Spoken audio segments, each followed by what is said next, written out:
በዚህ በሁለተኛ ነገሥት ምዕራፍ 7 ላይ ኤልሳ እንዲህ አለ፣ የእግዚአብሔርን ቃል ስሙ። እግዚአብሔር እንዲህ ይላል፣ ነገ በዚህ ጊዜ በሰማርያ በር 1 መስፈሪያ መልካም ዱቄት በ1 ሰቅል፣ 2 መስፈሪያ ገብስ በ1 ሰቅል ይሸመታል አለ።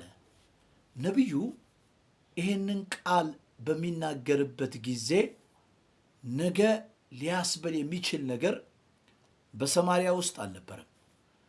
ዘሩ በሰማርያ ውስጥ አልነበረም። ገብሱ በሰማርያ ውስጥ አልነበረም። ዱቄቱም በሰማርያ ውስጥ አልነበረም። ነቢዩ ይህንን ቃል በሰማርያ ጆሮ ላይ ሲናገር ገብሱም የነበረው ሶርያ ሰፈር ነው። ዱቄቱም የነበረው ሶርያ ሰፈር ነው። ውጤቱም የነበረው ሶርያ ሰፈር ነው።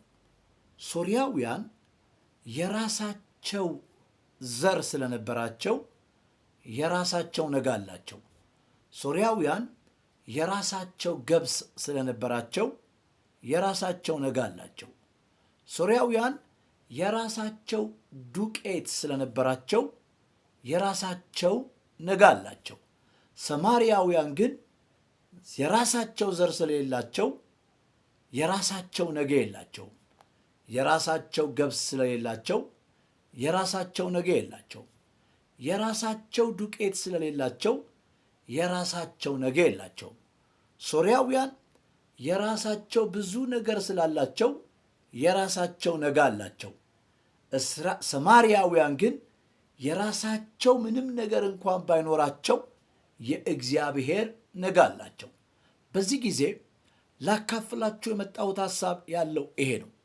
ምንም የራሳችሁ ዘር ስለሌላችሁ የራሳችሁ ነገ ባይኖራችሁም፣ የራሳችሁ ገብስ ባይኖራችሁም፣ የራሳችሁ ነገ ባይኖራችሁም፣ የራሳችሁ ዱቄት ስለሌላችሁ የራሳችሁ ነገ ባይኖራችሁም የእግዚአብሔር ነገ ግን አላችሁ። በሕይወት መንገድ ውስጥ የራሱ ነገ ካለው ሰው ይልቅ የእግዚአብሔር ነገ ያለው ሰው ይበልጣል።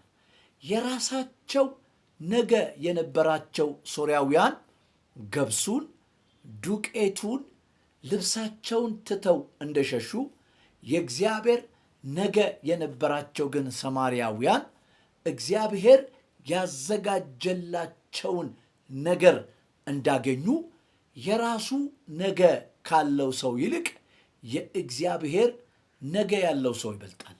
የተወደዳችሁ ቅዱሳን በዚህ ቀን ይህንን አስቡ።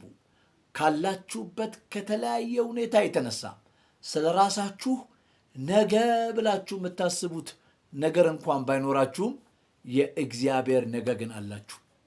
የእግዚአብሔር ነገ አላችሁ።